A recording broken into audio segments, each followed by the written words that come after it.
High on a hill was a lonely windmill.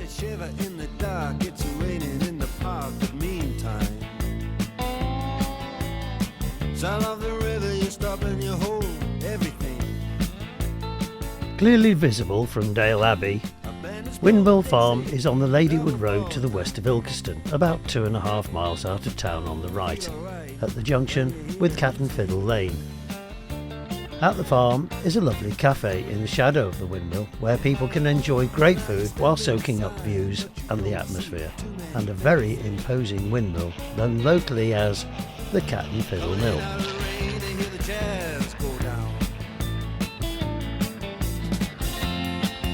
Competition in other places, but the horns, they blow it. So, hello and welcome back again to another meander with The Owl. This time with huge thanks going to Diane Hunter and Mel Richardson, who own both the cafe and the mill, and who very kindly gave me their permission to produce this. I would also like to give a mention to the Rotary Club of Church Wilne, who produced a leaflet about the mill, which in the absence of pretty much anything else, I'm relying on heavily for my research. He knows all the chords, but it's strictly rhythm, he doesn't want to make it cry or sing. If any old guitar is all he can afford, when he gets up under the lights to play his thing.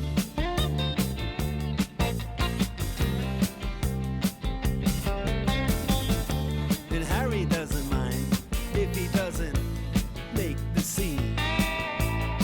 He's got a daytime job, he's doing alright. He can play the honky-tonk like anything, saving it up Friday night. Diane very kindly took me to the mill, which has been a local landmark for centuries. It's lived a long, varied and very checkered existence. There is, however, no argument that it's well known and much loved part of our landscape.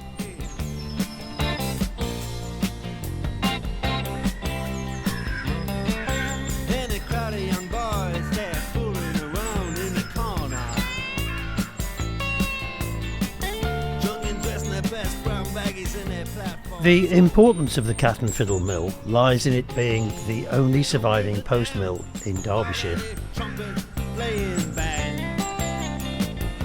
It ain't what they call rock and roll.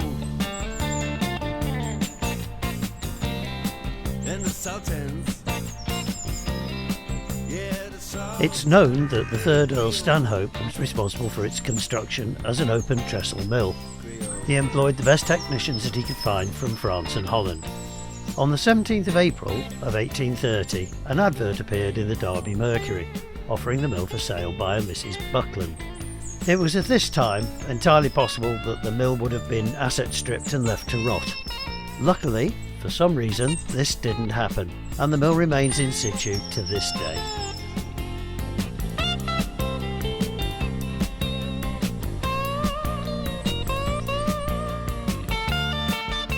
So, we've had a good nosy at the outside, let's have a swift peek at what lies within.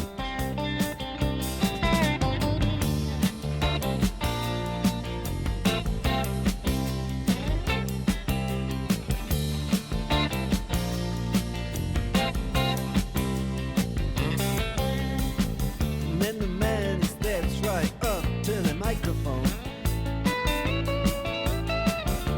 He says it bell ring. Good night. Now it's time to go home. Then he makes it fast with one more thing. The date of its original build is relatively uncertain, but it's believed to be in the area of about 1788-ish. There's a beam within the roundhouse base which bears this inscription, although this beam could have originated elsewhere, and the inscription isn't necessarily meant to be the date of this mill's construction. So the actual accuracy of this is in question, although 1788 is believed to be not too far out.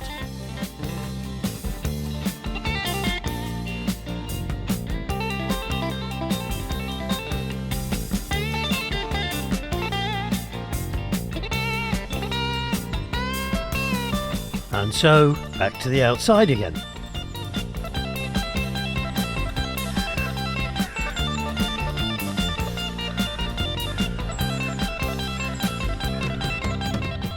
When first built, this was an open trestle post mill. However, in 1841, underneath the mill, a roundhouse was built to facilitate extra storage.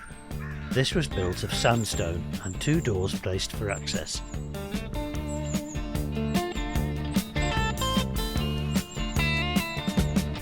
You get a shiver in the dark, it's raining in the park, but meantime, sound of the river, you stop and you hold everything. A band is blowing Dixie, double fall time. You feel alright when you hear the music ring.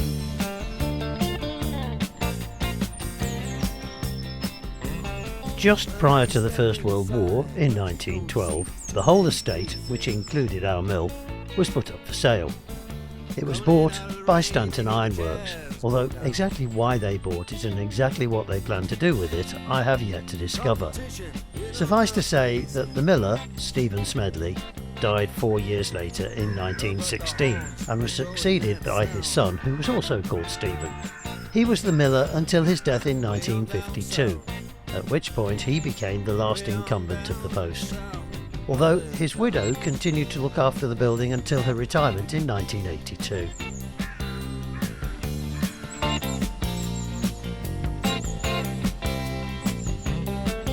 Check out Guitar George. At this time, British Steel sold off the estate, some of which went into private hands. The section which included the mill being bought by Mr. Mel Richardson, the present owner.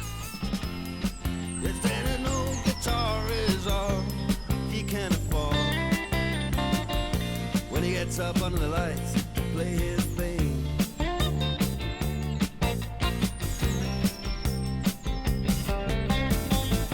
And Harry doesn't mind if he doesn't make the scene. He's got a daytime job, he's doing alright. He can play the honky-tonk like anything. Saving it. When originally bought, externally the mill appeared to be in good condition.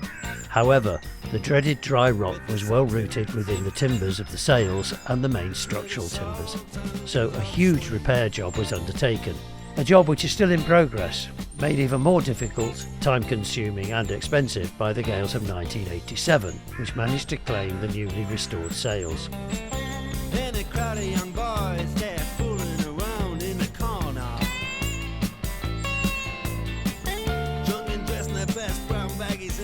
Then, in 2010, the new sails quite literally dropped off in fair weather because the wood that was used to repair them the last time was deficient. This time, new, top quality wood was purchased from Scotland and the sails repaired once more.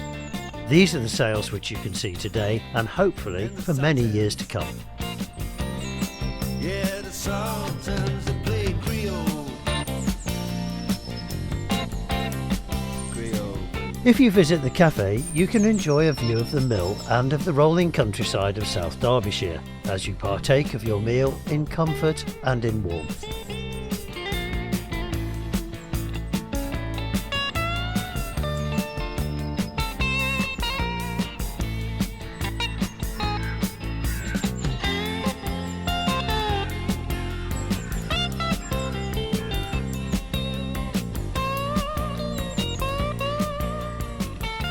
Well, that's about all from the Owl for this time.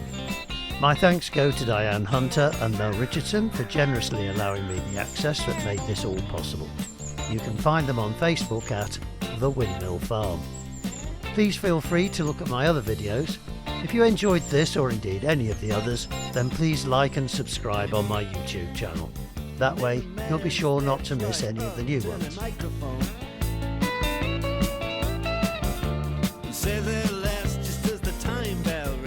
If you would like to scan this QR code with your smartphone, it will take you directly to my YouTube channel. Hopefully, I'll see you there next time. Until then, have fun and stay safe.